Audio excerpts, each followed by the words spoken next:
I never planned to talk about what lived under that cabin, but I guess time has a way of forcing the truth out of you. I'm 58 years old now, and I've carried this story for most of my life. It sits in the back of my mind like a heavy box I never wanted to open again. But lately, something in me has changed.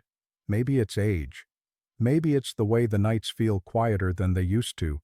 Or maybe it's because the past doesn't stay buried, no matter how far you try to push it away.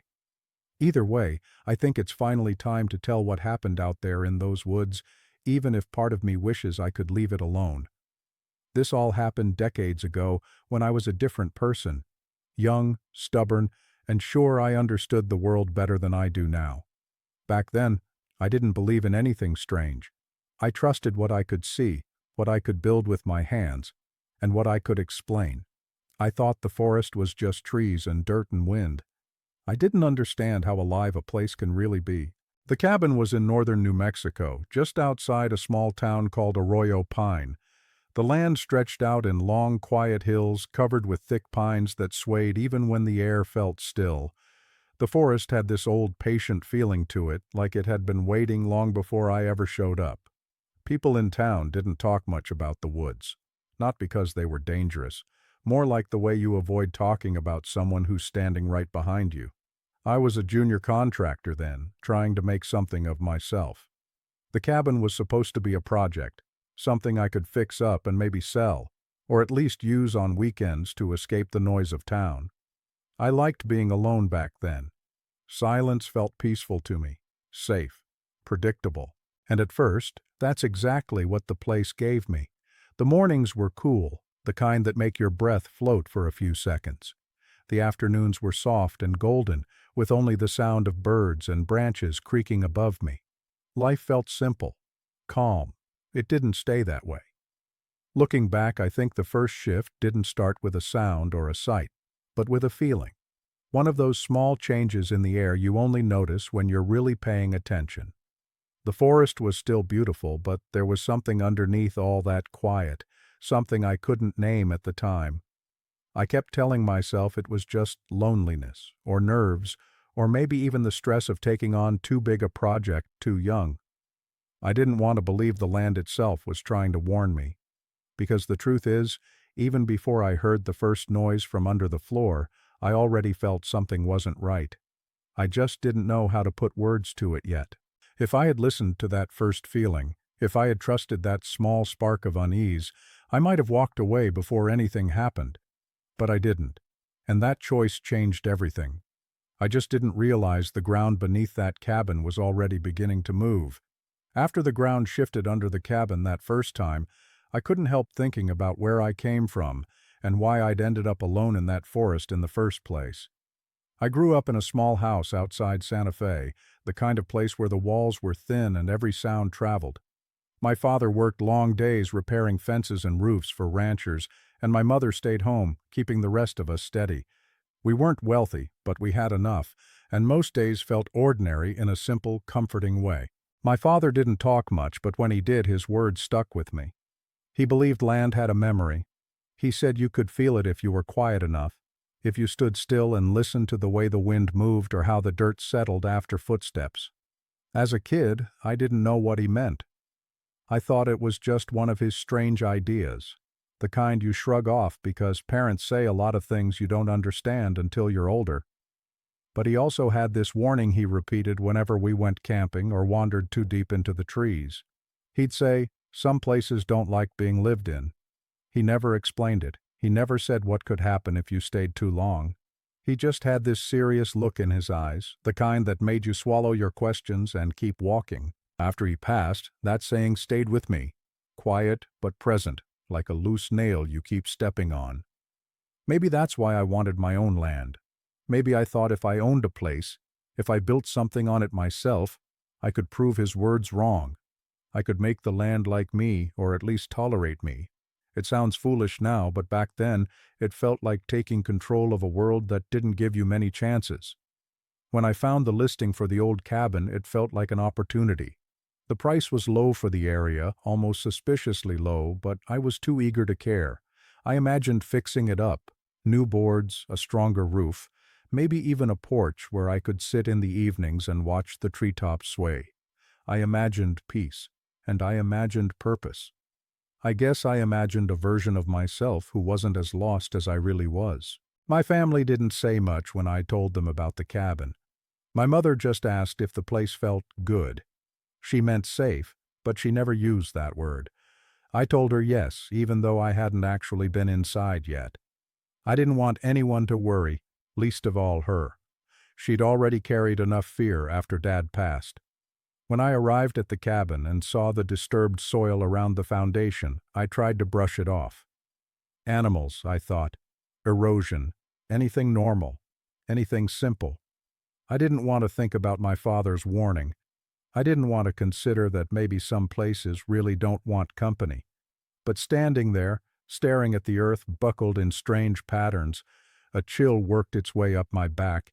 Something about that ground felt unsettled, like it had been shifting long before I set foot there. And that first night, as the sun went down, the ground seemed to shift again, this time closer to the floor where I slept. When the ground shifted that second time, something told me the cabin wasn't waiting to be fixed. It was waiting for me. I reached the cabin late in the afternoon, just as the sun was sinking behind the pines. The building looked older than the photos had shown. The wood was gray and swollen from years of weather, and the roof sagged in the middle like it was tired of standing. Still, there was a kind of lonely charm to it, the kind that makes you think you can bring something back to life just by caring enough. The air was cold, colder than I expected for that time of year. The chill clung to the ground, low and heavy, as if the forest was holding its breath. Every sound, my footsteps, the creak of the porch boards, even the wind brushing through branches, felt softer than it should have been, like the whole place was forcing itself to stay quiet. When I opened the door, the hinges let out a long groan. Inside, the cabin smelled like dust, old wood, and something faintly metallic. I figured it was from the rusted pipes or maybe the nails in the floorboards. I didn't think much of it. Looking back, I should have. The first thing I noticed were the scratches on the outer beams, long shallow marks that ran in smooth, strange patterns. They didn't look like claw marks from an animal. They were too even, too spaced. Almost like something had been tracing shapes over and over again. I ran my fingers over them, but the wood felt cold, as if the marks had been made only hours earlier. Near the back of the cabin, the ground outside sloped down slightly, forming a shallow pocket underneath the floor. The soil there was turned and uneven, like something had pushed upward from beneath. I told myself the land was settling, but part of me didn't believe it. The shape was too deliberate, too focused in one exact spot. Inside, I set down my bags and checked the windows. They were dusty, but intact. The light coming through them had a strange quality, a dim, washed-out gray that didn't match the golden color of the sky outside. Shadows stretched farther than they should have, reaching across the floor in thin, crooked lines. I walked room to room, listening to the old boards creak under my weight. Every time I stopped moving, the silence pressed in. Not peaceful silence. This was thick, heavy, like the air itself didn't want sound to escape. Toward evening, while sweeping the floor, I felt the first vibration. It was small, barely noticeable, like someone lightly tapping from below. At first, I thought it was a settling beam, but then it happened again. Stronger, a short, firm push upward under my feet. Dust lifted from the floorboards in a thin cloud. I froze. For a moment, everything went silent again. Then, somewhere under the cabin, I heard the faintest shift, like dirt sliding against wood. Slow, careful, purposeful. I crouched down and pressed my ear to the boards.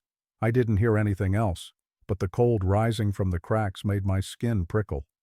I spent the rest of that evening trying to convince myself the ground was unstable, maybe hollow in some spots. I told myself I'd check the crawl space in the morning, but deep down, I already sensed there was more to it than that. Something was under there, something that didn't want to be ignored. And just as the last light faded, I heard that same shifting sound again, this time followed by a slow, dragging breath from beneath the floor. After hearing that breath under the floor, I realized the cabin wasn't just old. It was listening. I barely slept that night. Every time I closed my eyes, I felt the floor under me, imagining something crawling through the dirt just a few inches below. The cabin settled and creaked like normal, but the sounds didn't feel normal anymore. They felt timed, almost patient. Early in the morning, before the sun reached over the ridge, I heard the first tapping. It started soft, like a single knuckle brushing the underside of the wood.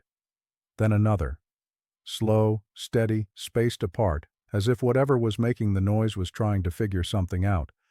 I sat up in bed and held my breath, waiting. The tapping continued. 3 taps, then quiet, then 3 taps again. I'd grown up around old houses. I knew what pipes sounded like. I knew what mice and raccoons sounded like. This wasn't any of those things. This felt too deliberate, too aware. I moved to the middle of the room, kneeling on the floorboards. My palms touched the wood. It was cold, almost damp. When I leaned closer, trying to catch any hint of what was beneath, the tapping stopped. The silence that followed was so sharp it made my ears ring. Then, out of nowhere, the window beside me rattled. Not from wind, there wasn't any. It rattled like someone had pressed their palm against the glass and dragged it downward, slow, scraping. I looked toward the window but didn't get up. Something in me didn't want to see what might be outside. The metallic smell from before drifted into the room again. Stronger this time, like damp metal or blood. I tried to ignore it, telling myself it was just rust from the old pipes under the cabin. But the scent felt fresh, too fresh to be from something old. I walked to the kitchen area to grab water, trying to convince myself I was overreacting. But the moment I stepped forward, the floor behind me creaked, once, sharply, like someone else was following. I spun around, but of course, nothing was there. The sun finally broke through the trees, sending long beams of light across the walls. For a moment, I felt relieved. Daylight made the cabin seem almost normal again. Almost. But then I noticed something that made my stomach tighten. On the far wall, just below the window, were faint smudges. 3 long streaks, dark and thin, trailing downward. They looked like fingerprints dragged through dust, except they were on the inside of the glass. I stared at them, heart thudding. I hadn't touched that window. No one had. Trying not to panic, I placed my hand against the smudges. The wood beneath the window felt cold, colder than the rest of the cabin, like something had been standing there during the night, watching me sleep. I backed away, my breath shaky. I didn't want to admit it yet, but something was happening, something that didn't fit into any explanation I could make. And then, just as I reached the center of the room, I heard it again. A whisper. My name. Spoken from under the floor. I lowered myself to the boards and the whisper repeated, closer this time, as if whatever was beneath me had moved right to where I knelt. What would you do if something under your floor whispered your name? When the whisper moved toward me under the floorboards, I knew the first night in that cabin wasn't going to let me rest. For a long moment, I stayed perfectly still, my ear pressed to the cold wood. I didn't want to move. I didn't even want to breathe.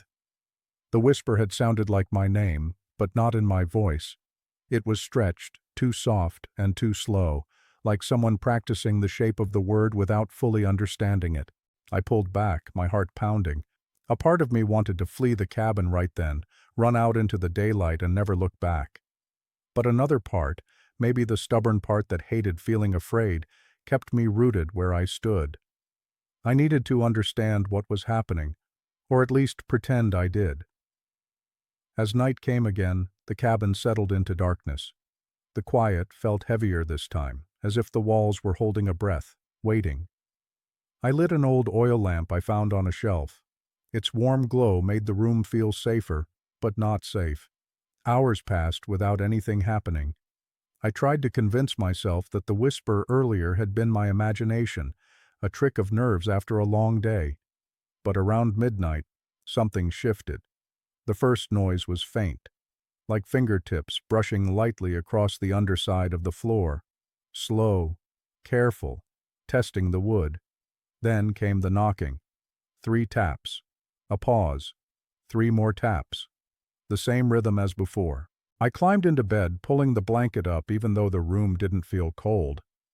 I stared at the ceiling, waiting for the pattern to end. Instead, it grew louder. The knocks turned into a dragging sound, like something large was moving beneath the cabin, pulling itself across the dirt. My breath caught in my throat. Then came the footsteps outside. Soft at first. One step. A long pause. Another step. Whatever it was moved slowly, circling the cabin with a pace that felt almost measured. I sat up and listened, counting each footfall. When the steps reached the window, they stopped. For several seconds, nothing happened. Then a deep exhale fogged the glass from the outside. I didn't move. My hands gripped the blanket so tightly that my knuckles hurt. The breathing didn't sound normal. It felt too close, too heavy, like someone was pressing their face directly against the window pane. Then the footsteps started again, dragging slightly as they moved around the cabin toward the back. My heart hammered in my chest, loud enough that I worried whatever was out there might hear it. The smell came next, the same metallic scent from earlier, but stronger, almost choking. It seeped into the room through the small cracks in the wood. I covered my mouth, trying not to gag. A sudden snap echoed from the tree line outside, like a branch breaking under the weight of something heavy. Then another, and another. The steps moved faster now, circling again, but not in a panic, almost in excitement. The knocking beneath the floor returned, faster this time, matching the rhythm of my heartbeat. I backed away from the center of the room, unsure of where to stand, unsure of where I was safest, if anywhere in the cabin was safe at all. And then, as suddenly as it all started, everything stopped. No footsteps, no knocking, no breathing. Just silence, thick and absolute. For a moment I thought maybe it had left. Maybe whatever was out there had lost interest. But then, from right beneath my feet, a slow scrape traveled along the boards. Not random, not confused. Directed. And in that quiet, a thought hit me hard. The thing under the cabin wasn't wandering. It was trying to find me. Once I understood it was searching for me, every sound in that cabin felt sharper, like the walls were listening too. For a long time, I didn't move. I just stood there, staring at the floorboards as that slow scrape slid from one side of the room to the other. It wasn't frantic. It wasn't random. It was steady, patient, like whoever or whatever was under the cabin already knew exactly where I stood but wanted me to know it too. The scrape stopped right beneath me. My skin crawled. I stepped back, my heel brushing against the wooden wall.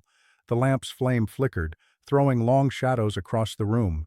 Then, out of nowhere, a soft voice rose up from below, my name again, but clearer this time, less broken, less unsure.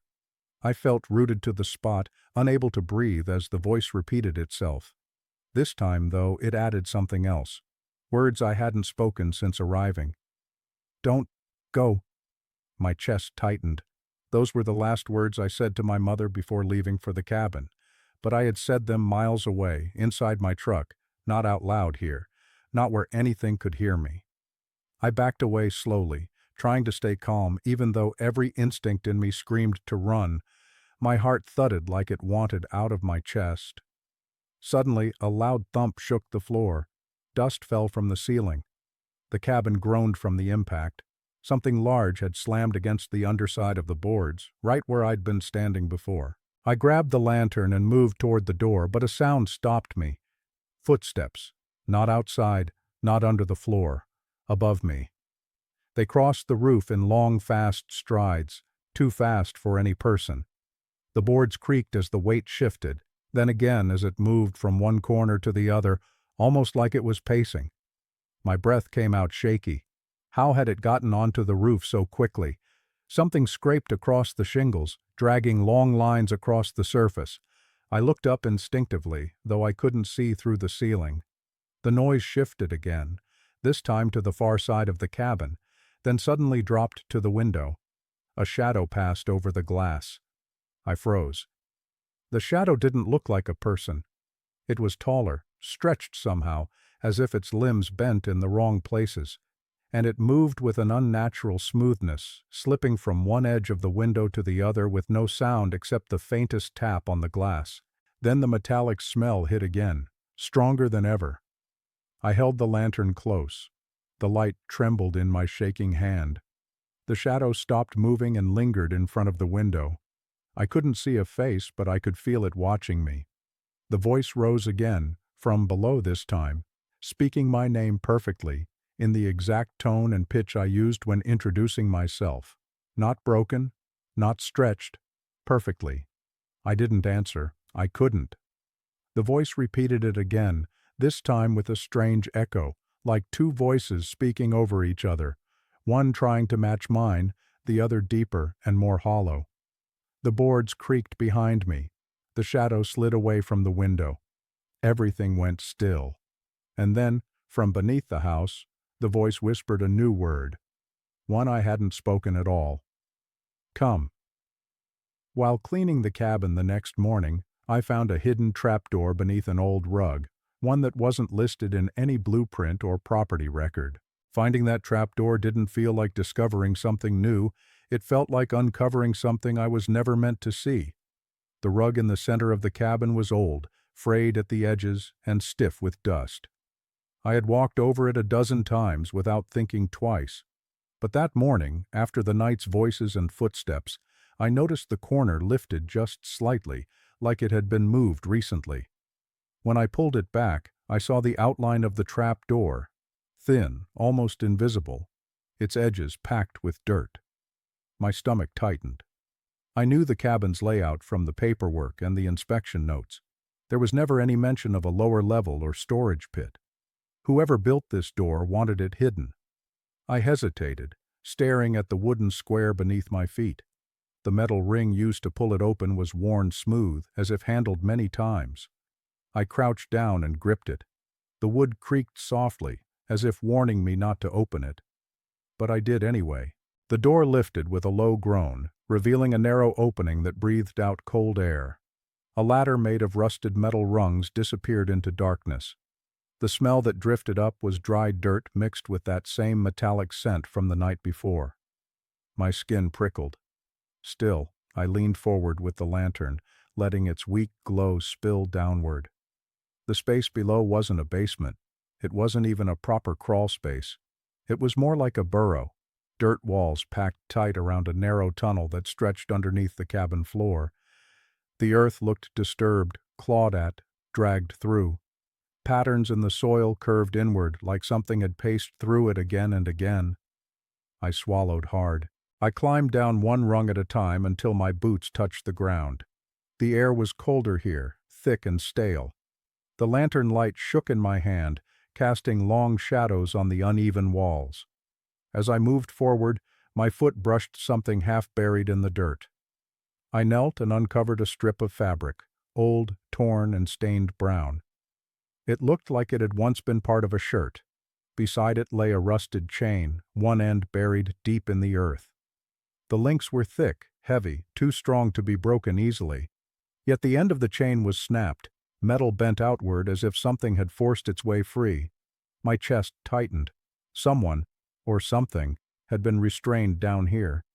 I followed the drag marks deeper, each step stirring the fine dust into the air. The tunnel narrowed as I reached the farthest point. That's when I heard it. A faint shuffle behind me. I froze, every muscle tensed. The sound wasn't loud, but it was unmistakable. Soil shifting under weight. Something had moved in the tunnel, slowly, carefully, like it was trying not to be noticed. My breath hitched. I turned my lantern toward the sound, its glow barely reaching the end of the space. For a moment, there was only darkness and dust. Then something brushed the back of my neck. Not hard, not sharp, just a light touch like a finger trailing across my skin. I spun around, heart racing, but nothing was there. Only the dirt tunnel, silent and waiting. And as I scrambled up the ladder, the lantern caught fresh prints in the soil, prints that hadn't been there when I first climbed down. Those fresh prints in the soil told me one thing: whatever was down there wasn't hiding from me anymore. I climbed out of the trapdoor faster than I meant to, my hands shaking as I pushed the wooden door closed above me. The moment it shut, the cabin felt smaller, like the walls had shifted in closer while I was underground. I backed away slowly, breathing hard, staring at the spot where the prints had been. They were shaped like human feet, but stretched, wrong, too long in the front and too narrow at the heel. No shoe could make a mark like that. I tried to steady myself, but the cabin felt different now. The air was colder, heavier, as if something had risen up beneath me and was still climbing. The lantern light flickered even though there was no wind. I forced myself to speak, just to break the silence. "Is someone there?" Only the quiet answered. I stepped toward the window, hoping the daylight would calm me. But before I reached it, a low breath echoed from beneath the floor. Not a whisper this time. Not my name. Just breathing. Slow. Deep. Close. The boards under my feet trembled. I stumbled back, knocking into a chair. The furniture scraped loudly across the floor, and whatever was underneath reacted. The boards shifted again, and the breathing grew faster, as if excited. I bolted out the cabin door. The cold air outside hit me hard, but I didn't stop running until I reached the edge of the clearing. My chest burned, and my legs shook. When I finally turned around, the cabin stood quiet and still. Too still. No wind moved the trees around it. Nothing stirred. It was like the whole forest had paused to watch. A sudden crack sounded from the tree line beside me. I spun, heart hammering. Between two pines stood a tall, thin figure. At first I thought it was a person, but then it stepped slightly into the light, and I saw its shape wasn't right. Its limbs were long, too long, like someone had pulled them out to make them reach farther. Its shoulders hunched forward at an angle that looked painful. I told myself to look away, to run. But fear kept me locked in place. The figure moved. Not toward me, around me. It slipped behind another tree with a speed that didn't make sense. One moment it was there, the next, it vanished. I backed up, eyes scanning the trees, trying to track it. Then I heard something that made my stomach twist. My own voice. It came from the shadows behind the pines. Soft at first, repeating a single word. Help. My voice, but not quite right. Too slow, stretched like the breath behind it wasn't human. I shook my head. Stop, I whispered, though I knew it wouldn't listen. The voice repeated the word again. Help. But now it sounded closer. Much closer. I stepped back until my boot hit something on the ground. I looked down and felt my blood run cold. A tooth. A human tooth. Wedged into the soil near the cabin's foundation. I crouched, staring at it. It wasn't old. It still had a faint shine to its enamel. I swallowed tightly, my throat dry. Branches moved above me. I lifted my gaze just as something shifted in the treetops, slipping from one branch to the next with impossible grace. I didn't see its face, only the pale flash of something watching me from the dark green needles. The air filled with the metallic smell again. The whisper, my voice, echoed one more time, and then, from the highest branch, something leaned forward just enough for its eyes to catch the light. Two dull, reflective circles staring straight down at me. Should the narrator continue looking for answers under the cabin, or should he have run the moment he saw those eyes? Those dull, reflective eyes in the branches didn't blink. They just watched me, like they were waiting to see what I would do next. For several seconds I couldn't breathe. I couldn't move. The creature stayed perched in the treetop, still as stone, its eyes catching the faint sunlight in a way no animal's eyes should.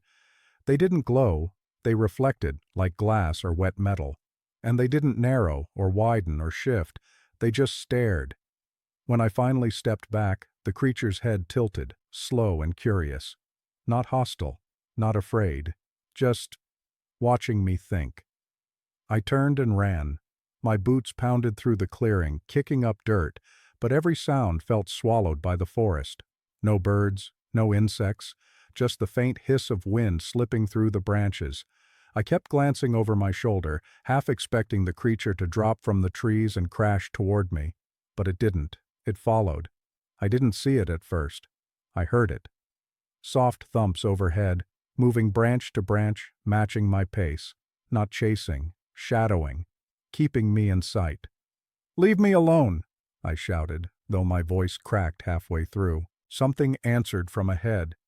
Not from the trees, not from the ground, from everywhere. Alone, alone, alone. The word bounced back in my own tone, warped like someone dragging my voice through a narrow space. Then the echoes faded, stolen by the silence between the pines. I stumbled to a stop, chest heaving. Sweat ran cold down my back. I wasn't just being followed. I was being guided, herded. Every path I took curved me back toward the cabin, no matter how far I tried to move away. The forest felt twisted, rearranged in quiet ways I couldn't see. By mid-afternoon, the metallic smell returned, drifting through the clearing with the breeze. I looked toward the cabin and froze. Something had changed. The dirt near the foundation wasn't just disturbed anymore, it was opened. A long crack stretched outward from beneath the cabin like something was pushing up again, trying to break the surface.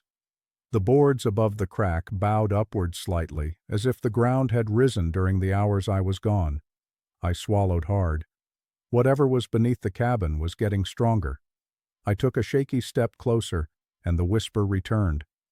This time it wasn't my voice. It wasn't echoing. It wasn't practicing. It was soft, fragile. See, the word drifted from under the floor, almost like a plea. The creature in the trees stayed silent, watching.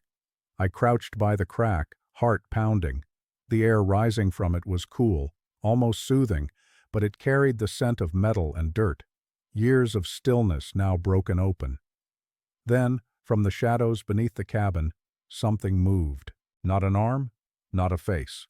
Just the faint outline of something shifting, slow, steady, like a body trying to turn over after being trapped too long. The boards creaked as the shape pressed upward for a moment, then relaxed back into the soil. I backed away. I didn't want to know what it was trying to show me. I didn't want to understand why it wanted me to come closer. But deep down, I already sensed the truth. This thing hadn't been following me out of hunger or anger. It needed something. And when I turned away from the crack, the creature in the trees was gone. Yet its footprints now led straight toward a buried wooden door I'd never seen before. The buried wooden door leads to an old storm cellar where I discover belongings from the man who vanished 60 years ago. His last journal entry ends with the words, "It's not hunting me, it's calling me." Standing before that buried cellar door, I felt the same heavy silence I'd felt under the cabin, like the ground itself was waiting for me to open it. I cleared away the soil with my hands, brushing off the pine needles and roots tangled across the old wooden door. The hinges were rusted and the wood had swollen with age, but the handle moved when I grabbed it. A cold breath of air rose from below as I pulled it open, carrying with it the smell of old earth and something faintly sour. The cellar stairs were uneven, carved into the dirt more than built. I stepped carefully, my lantern raised in front of me. The deeper I went, the more the outside world faded. The forest sounds disappeared, even the breeze stopped. Down there it was like sound didn't want to exist. At the bottom, the cellar opened into a small chamber lined with rotting boards. The lantern light flickered over shelves holding rusted tools, a broken lantern, and jars filled with dust. But the thing that made my breath catch was the table at the back, covered in papers, curled and yellowed with age. I walked closer. The handwriting was shaky, written in pencil but still readable. The pages were journal entries, dated more than 60 years earlier. The missing man's name was on the first page, the same one from the property records, the man who was never confirmed dead but simply vanished. As I read, my stomach twisted. He wrote about noises under the cabin. He wrote about the metallic smell. He wrote about seeing something move in the trees, mimicking his voice. And then he wrote the word Skinwalker. I froze. I'd heard the word before, whispered in stories growing up, stories people didn't tell lightly. But seeing it on the page felt different. It made the room feel smaller, like something had crawled in with me. The last entry made my hands shake. It's not hunting me. It's calling me. A chill moved through me, slow and cold like a shadow sliding under the skin. I stepped back from the table. Every instinct told me to flee the cellar. But the lantern's light caught something else in the corner, scratches on the support beams. The same patterns I'd seen on the cabin. Long, curved lines, repeated over and over. Not random, not decorative. Worn into the wood by something that had done it for years. Suddenly, a soft sound echoed behind me. A breath. I turned fast, raising the lantern higher. At first, there was nothing. Just dirt walls and the old steps leading up. Then a shape moved near the ceiling. The beam above me flexed, like weight had settled onto it. Dust drifted down. I stepped back, eyes locked on the shadows. The lantern flickered harder. My heartbeat thudded in my ears. The shape crawled along the beam, slow, deliberate, its limbs stretched like they belonged to something bending itself into a human shape, but not fully succeeding. Its fingers curled around the wood, long and thin, bending the wrong way. I stumbled toward the stairs. The creature didn't chase. It didn't drop down. It just hung there, watching me with two reflective eyes that caught the lantern light in sharp, cold glints. Then, in a whisper so soft I almost missed it, it spoke. Not with my voice. Not with anyone's voice. See? The same word it had murmured from beneath the cabin. I scrambled up the stairs, grabbing hold of the cellar door and throwing it shut behind me.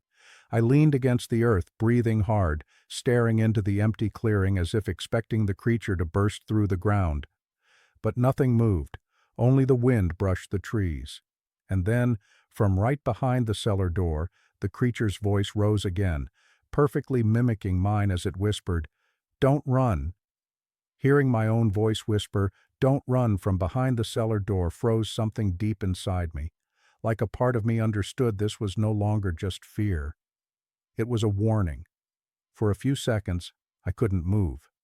My back pressed against the cold ground, and my breath came in short, uneven bursts. The voice on the other side of the cellar door wasn't rough or stretched like before. It was my voice down to the exact tone, the exact rhythm. If someone else had heard it, they wouldn't have known the difference. But I knew. And that somehow made it even worse. The door didn't rattle. The ground didn't shake. The creature didn't try to force its way out. It just stayed there, mimicking the sound of my breathing. Slow, careful, almost gentle, as if it wanted me to know it could match me perfectly now. I backed away on my hands and knees until my shoulder hit the base of a tree. The forest around me felt wrong. Too quiet, too focused. Like the trees themselves were leaning in to listen. My lantern flickered in the dirt beside me. I grabbed it, but the warmth did little to steady my shaking. Then the breathing behind the cellar door stopped. Silence. A long, heavy silence that felt thick enough to choke on. I stood slowly, forcing my legs to cooperate. The clearing was empty. The cabin stood still. Nothing moved, but every part of me sensed I wasn't alone anymore. Not up here, not anywhere near this place. When I stepped back toward the cabin, the shadows under the porch deepened. A soft scrape traveled across the boards, like fingertips or claws lightly brushing the wood. I took another step, and the shadow shifted, stretching out farther than should have been possible. I reached the door and pushed it open. The inside was dark except for the sliver of fading daylight slipping through the windows. Dust hung in the air. The smell of dirt and metal clung to everything. I held the lantern higher, sweeping the room with light. At first I didn't see anything. Then something moved in the far corner. A shape. Bent. Long-limbed. Human, but not. It stood slowly, its joints cracking in soft, strange pops, like bones that didn't quite fit together. The lantern's glow caught its eyes, those reflective circles that didn't blink. They followed my every movement with an unsettling stillness. Its mouth opened, and for a moment all I heard was air passing through, a dry rustle. Then it formed words. My words. "You found me." The voice layered over itself like two versions of me speaking at once, one natural, one deeper, rougher, learning, perfecting. My throat tightened. I stepped backward, but the creature didn't move. It only watched, tilting its head in the same slow way it had in the trees. Its shoulders shifted as if studying the exact way I breathed, the way I held myself. Then it stepped forward. A single step. Silent. Its height became clearer, taller than any person, but still trying to hold a human shape, like it was making itself smaller for my sake. Its body twitched, adjusting, correcting itself, trying to be something it wasn't. "I need," it whispered, the words collapsing halfway through as if language was heavy in its mouth. I shook my head. "Stay back." Its reflective eyes blinked for the first time, slowly, one after the other, like it had to remember how blinking worked. Then the creature leaned closer, its breath brushing across my face. It wasn't warm, it wasn't cold, it was empty. "You will open the ground," it said, this time in a voice that wasn't mine at all. My legs gave out, and I hit the floor hard. The creature crouched, bending its limbs in unnatural angles as it lowered itself with me. Its face hovered inches above mine. It didn't reach out. It didn't attack. It only stared. And then, in a whisper almost too soft to hear, it added, "Or I will show you what happens, if you don't."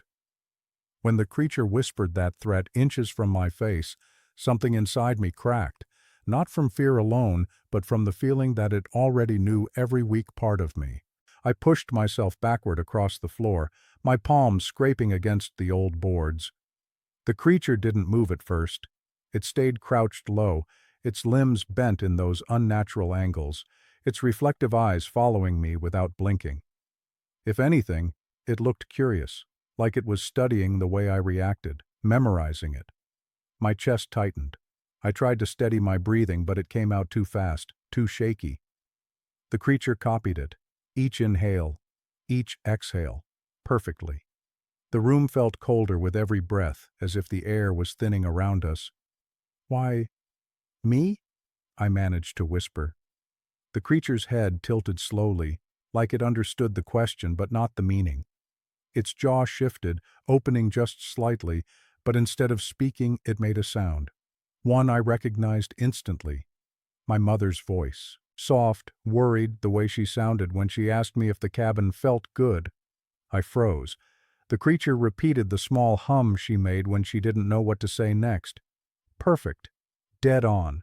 There was no way it could have heard her. There was no way it could know that memory, unless it had pulled it from me. My stomach twisted painfully. The creature leaned closer, its mouth opening again. This time, the voice that came out wasn't my mother's. It was my father's. Rough, steady, the way he spoke when he wanted me to listen. But it wasn't just mimicry, it was something deeper, like the cadence of old words being stretched into a shape the creature didn't fully understand. "Some places don't like being lived in." I felt tears sting my eyes. Not from sadness, from the wrongness of hearing those words again, decades later, from something that had never met him. "What do you want?" I whispered. The creature's breathing hitched, almost like it was trying to form an answer it didn't quite have. Its neck twisted slightly too far, like a puppet pulled by the wrong string.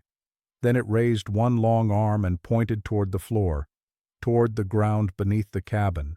The boards creaked under the pressure of something shifting below, pushing faintly upward. Then the creature crawled backward, not standing, not walking, but slipping across the floor in that unnatural joint-twisting motion. It stopped at the wall, its limbs folding close to the body. The reflective eyes dimmed slightly. The lantern flickered. Then the room changed. A sound filled my head, not a voice, not exactly, but a feeling, like a memory sliding into place that didn't belong to me. Images flickered in my mind. The old chain buried underground, the fabric scraps, the scratches worn into the beams, a sense of time stretching long and dark, like something had waited beneath that cabin for decades, shifting in the soil, wanting release. A flash, sudden and sharp, hit my thoughts. A hand reaching through the dirt. A face pressed under the floorboards. A voice begging in a language I didn't understand. I gasped, grabbing my head. The creature made a soft clicking noise, watching me with an almost careful expression, as if it was showing me something it believed I needed to know.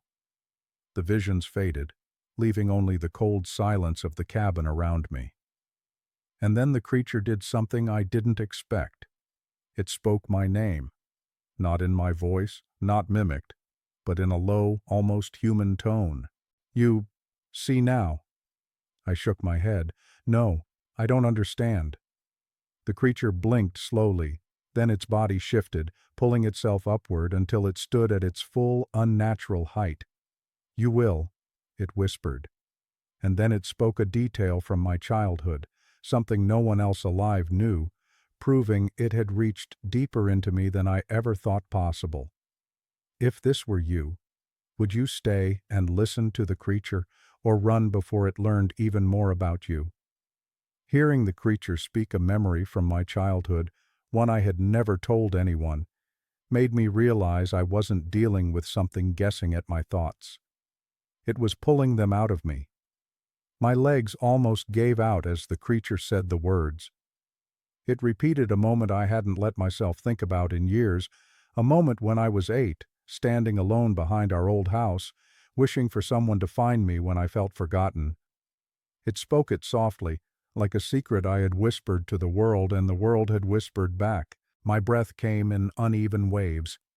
"Get out of my head," I said, but the words felt weak, flimsy in the cold air. The creature didn't move toward me this time. Instead, it shifted backward into the dim corner of the room, lowering itself slowly, carefully, almost respectfully. It tilted its head like it was waiting for me to understand something I wasn't ready to face. "What do you want from me?" I asked again. This time the creature answered in that almost human tone, a voice it hadn't used before, steady, quiet, and shaped like someone teaching themselves how to speak. "Open. The ground." I shook my head. "No, I'm not freeing you." Its eyes dimmed, not like fading light but like something pulling inward. It took a long breath, the sound rattling faintly in its chest. Then it raised one arm and pointed downward again, toward the earth beneath the cabin. But this time, something changed. The floorboards shifted slightly and the metallic smell rolled in stronger than ever. The air felt heavier, thick with something old, something buried. The creature wasn't asking me to free it. It was asking me to reveal what had been buried with it. The realization settled into me slowly, like cold water spreading through my veins. Whatever the creature was, it wasn't just trying to escape. It wanted me to see something, to understand something, maybe even to finish something. The visions from before returned, not as sharp flashes this time, but softer, like echoes.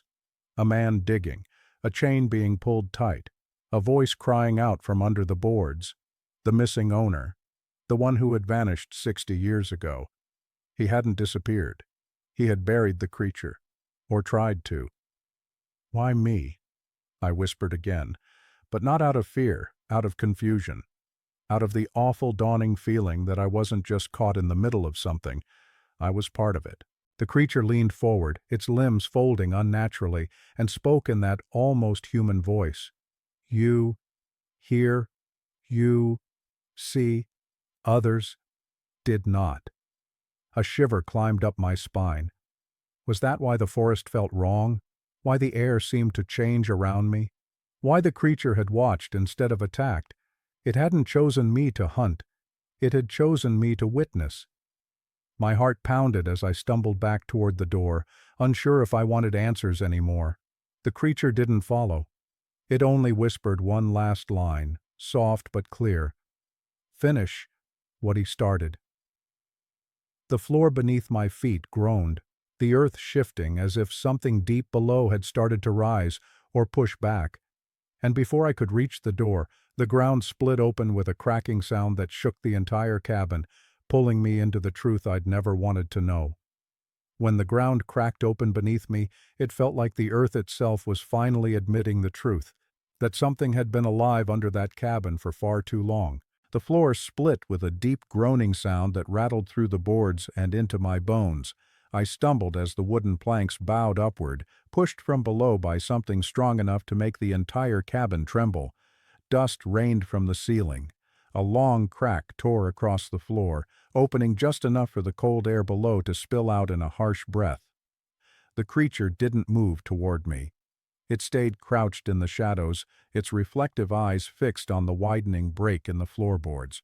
For the first time, it didn't look in control. It looked expectant, maybe even nervous. The earth beneath the cabin shifted again, pushing upward with more force. The boards creaked, bending until nails popped free with sharp snaps. My legs shook as I backed up against the wall, gripping it for balance.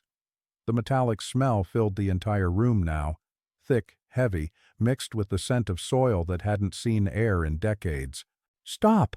I shouted, though I wasn't sure if I meant the ground or the creature or the past itself. But nothing stopped. The crack split wider. Through the gap I saw darkness, then movement. Slow at first, like a long-forgotten thing stretching after years of being trapped. The shadows inside the opening shifted and twisted. I could hear breathing. Not the creature's breathing. Something deeper, rougher, almost human, but not quite. The creature stepped closer to the crack, its limbs bending in unnatural angles as it leaned over the opening. It whispered in a voice that didn't imitate anyone, a voice that sounded old, older than the cabin, older than the forest. I waited. The ground pushed upward again, and a pale shape rose from the darkness, smooth, dirt-covered, and long, as if a limb or a spine or something worse had been forced to lie still beneath the earth for too many years. I stumbled sideways, my shoulder slamming into the doorframe. The creature didn't react. It just watched, breathing in shallow, uneven gasps. Then the shape beneath the cabin retreated suddenly, pulled downward into the soil like something had grabbed it from below. The floorboards fell back into place, slamming shut with a sharp crack that echoed through the cabin. Dust lifted into the air, forming a thick cloud that blurred the creature from view. For a moment, everything went silent again. Then the creature turned to me. Its expression didn't change. It didn't really have expressions, but something in its posture shifted. Its shoulders rose, its head lowered. It seemed to study me with a new kind of focus, like the truth under the cabin had changed something between us. "You saw," it whispered. I nodded without meaning to. "You opened," it added, though I hadn't opened anything, I'd only watched. But maybe that was enough.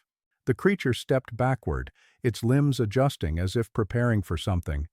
Its body stretched, rising to its full height. The reflective eyes dimmed, losing their sharp glint as if the thing inside them was pulling away. Then, with a sudden jump that made every board in the cabin tremble, the creature leapt upward, straight through the window frame. Glass shattered, spraying across the floor. I ducked, covering my head as shards rained down. When I looked up, the creature was already gone, slipping into the trees with impossible speed. But the forest didn't stay quiet. Branches snapped in the distance. Birds scattered. The wind howled through the pines like something enormous was moving through them, shaking the ground with each pass. And then from far beyond the clearing, I heard my own voice shout, "Come find me."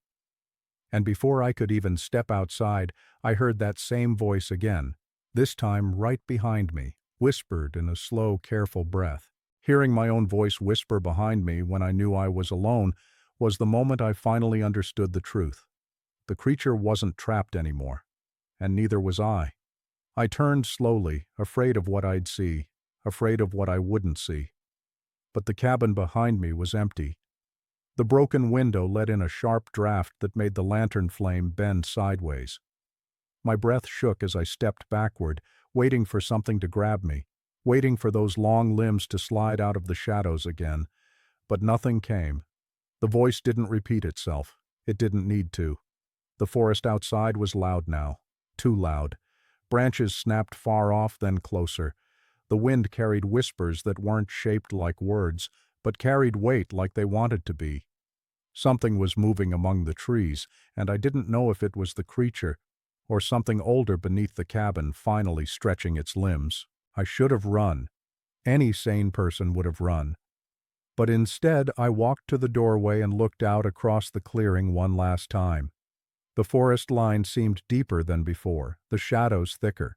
Every pine trunk looked like it was leaning in, listening, watching, and I felt watched. Not by one thing, by many. As the wind rushed through the trees, I heard my name again, whispered softly, like a memory brushing past my ear. Then another voice overlapped it, and another.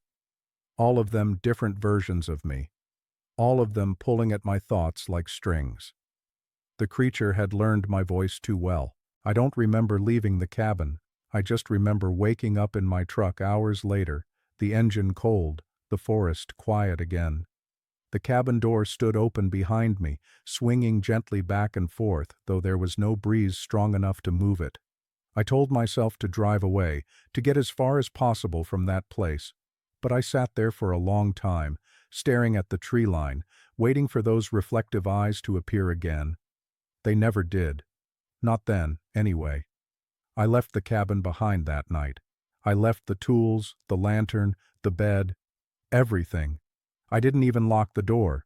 I drove until the sky turned gray with morning and the world felt real again. But the whole time, even miles away, I could swear I heard footsteps running through the woods beside the road, keeping pace with my truck. I told myself it was my imagination. I told myself the creature was gone. But deep down, I knew the truth. Creatures like that don't let go. They don't forget. They don't lose the voices they've learned. Especially mine. For years I tried to bury the memory.